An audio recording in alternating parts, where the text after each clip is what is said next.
नमस्कार, आप देख रहे हैं 4 PM। मैं हूं आपके साथ सिमरन। संविधान की 75वीं वर्षगांठ पर संसद के उच्च सदन में केंद्रीय गृह मंत्री अमित शाह ने संविधान पे चर्चा के दौरान लंबा भाषण दिया और कांग्रेस पे जमकर निशाना साधा। इस दौरान अमित शाह भूल गए कि हमारी सरकार बैसाखी के सहारे चल रही है और हमारी सरकार को नीतीश कुमार और चंद्रबाबू नायडू का समर्थन मिला हुआ है। वहीं ये दोनों नेता दलित और अल्पसंख्यकों को लेकर ही राजनीति करते हैं और उनके कोर वोटर दलित और अल्पसंख्यक ही हैं। इसके सहारे ये दोनों नेता सरकार बनाकर सत्ता में रहते हैं।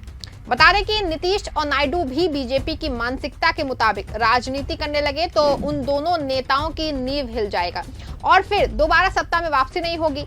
इसको देखते हुए अभी तक दोनों सहयोगी नेताओं ने अपना कोई विचार अमित शाह के बयान पे व्यक्त किया है।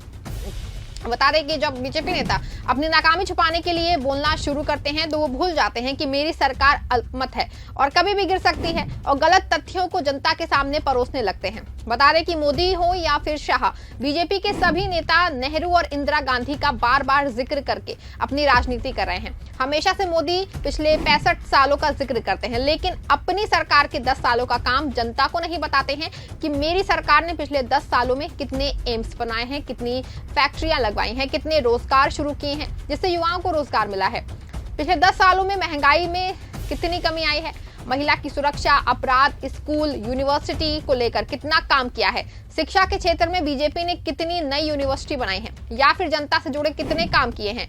इन सब मुद्दों पे बात नहीं करते हैं, बस अपनी नाकामी को छुपाने के लिए पिछली सरकारों पे आरोप लगाते हैं। बता दें, पिछली सरकारों पर आरोप लगाने वाले मोदी ने अपने 10 साल के कार्यकाल में एक भी सार्वजनिक उपक्रम नहीं बनाए हैं और जिसकी आलोचना करके मोदी और शाह अपनी दुकान चला रहे हैं। उन प्रधान सेवकों ने देश को ऊंचाइयों पर ले जाने के लिए अपने कार्यकाल के दौरान इंदिरा गांधी ने 66, जवाहरलाल नेहरू ने 33, डॉक्टर मनमोहन सिंह ने 23, अटल बिहारी वाजपेयी ने 17, राजीव गांधी ने 16, PV नरसिम्हा राव 14, मोरारजी देसाई ने 9, लाल बहादुर शास्त्री ने 5, IK गुजराल ने 3, HD देवगौड़ा ने 3, VP सिंह ने 2 और पिछली सरकारों की लगातार बुराई करने वाले विश्व गुरु नरेंद्र मोदी ने अपने 10 साल के कार्यकाल के दौरान एक भी सार्वजनिक संस्थाएं नहीं बनाई हैं। इससे देश के युवाओं को रोजगार मिल सके और देश का विकास हो। मोदी ने लगातार जनता से झूठ बोला है और पिछली सरकारों द्वारा बनाई गई संस्थाओं को बेचने का काम किया है। बता दें कि बीजेपी की राजनीति हिंदू मुसलमान पर केंद्रित है।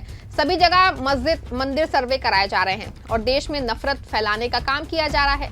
हिंदुत्व की राजनीति का वो करने वाले बीजेपी के नेता हिंदुओं पर हो रहे अत्याचारों पर चुप हैं। अपराध लगातार बढ़ रहा है, लेकिन मोदी को देश की जनता से कुछ भी लेना देना नहीं है और सार्वजनिक संस्थाओं को अपने व्यवसायी भाइयों के हाथों बेचना जारी है।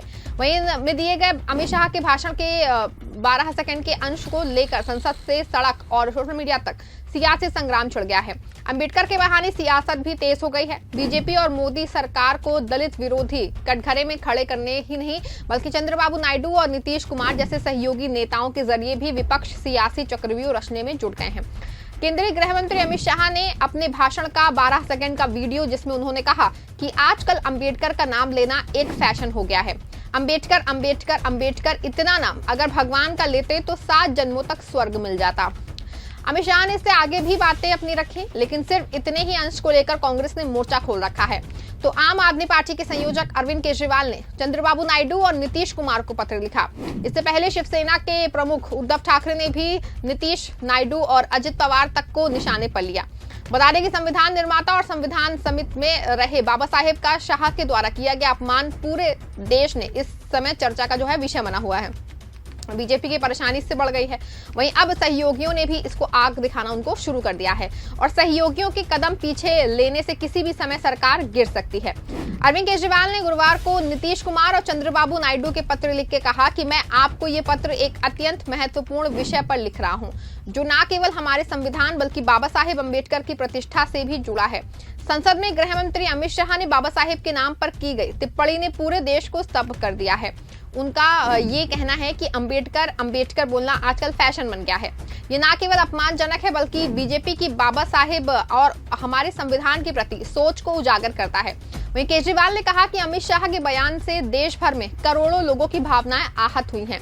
ये बयान देने के बाद अमित शाह माफी मांगने के बजाय अपने बयान को उचित ठहराया है। प्रधानमंत्री नरेंद्र मोदी ने सार्वजनिक रूप से अमित शाह के बयान का समर्थन किया। इस पर जले पे नमक छिड़कने का जो है वो काम किया है। लोगों को लगने लगा कि बाबा साहेब को चाहने वाले अब बीजेपी का समर्थन नहीं कर सके। बाबा साहेब सिर्फ एक नेता नहीं बल्कि हमारे देश की आत्मा है।